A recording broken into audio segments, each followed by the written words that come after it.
For years, niche audiences and fan translations kept excitement around Japanese RPGs, some of which never released in North America, alive. Now, companies like Square Enix are taking notice by reviving games and franchises that mainstream American audiences might not know about. While this trend was bubbling for a few years, it came to a head in the February 9 Nintendo Direct. Square Enix announced 4 remasters or remakes of retro JRPGs, 2 of which were never released in North America before. Going forward, it looks like the key to the genre's continued success may be looking to the past, and Square Enix is the shining example of that philosophy in action. The golden age of JRPGs was in the 1990s, and Square Enix was on top. Almost every Final Fantasy game from that era is considered a classic, in addition to titles like Chrono Trigger. That said, not all JRPGs would catch on in the West, so quite a few titles underperformed or never saw the light of day in North America. As we entered the 2000s, Japanese publishers like Square became even more focused on Western audiences, so these titles fell even more into obscurity. Most RPG fans wouldn't even know about games like Live Alive unless they did some serious digging. During that time, the fans kept the passion for this series alive. Groups like Aeon Genesis made fan translations for games that never came out in the West, and a small but passionate group of people demanded the return of franchises like the Mana, Front Mission, and Chrono series. For years, fans of these less popular series weren't catered to as much. Over the past few years, Square Enix has renewed its interest in classic JRPGs. This resulted in new games like Octopath Traveler, as well as a new wave of remasters. In 2021, Square Enix announced a remake of Dragon Quest III and released remasters of SaGa Frontier, Legend of Mana, and the first 5 Final Fantasy games. In the February 2022 Nintendo Direct, Square Enix showed it has no intention of slowing down.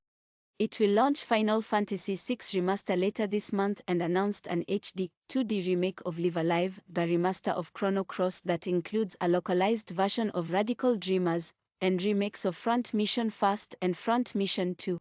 It's a good time to be a classic JRPG fan. This strategy from Square Enix is brilliant for a multitude of reasons.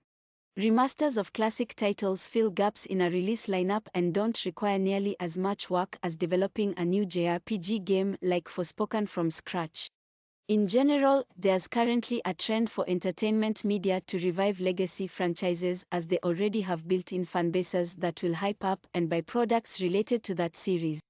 JRPGs just happen to be a much more lucrative source for that kind of initiative than it may initially seem.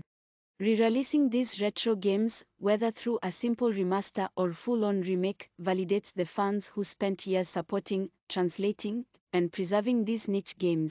I'm more excited for Live Alive and Chrono Cross, the Radical Dreamers edition, than I probably would have been if Square Enix had announced a brand new JRPG during the Nintendo Direct for that reason. Gaming is more popular than ever, and now a whole new generation will get introduced to these fantastic games that were unappreciated in their time. Live Alive and Chrono Cross have a chance of doing better in North America now than they did when they were released over 2 decades ago. There's also no reason not to be happy that these games are getting officially preserved from a fan's perspective.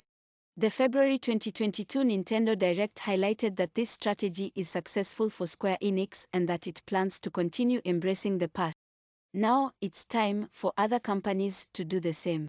In particular, companies like Nintendo have retro and unlocalized RPGs that would cause a lot of buzz if revived. Golden Sun is one such series overdue for a revival. Another game that comes to mind is Mother 3, the sequel to Earthbound, never released in the West. It has lived on thanks to an extremely passionate fanbase that went through the effort to translate and make it more widely available. Look at how excited people got when it was announced the first 2 games in the series are coming to Nintendo Switch Online. Fans are begging for a re-release, and the announcement of a Western release for Mother 3 could be one of the most exciting Nintendo Direct moments since Banjo-Kazooie came to Smash Bros. Ultimate. As companies with vast JRPG libraries assess how they will flesh out their future games lineup, it's worth looking into the past. A great IP and eager fanbase might just be waiting there for you.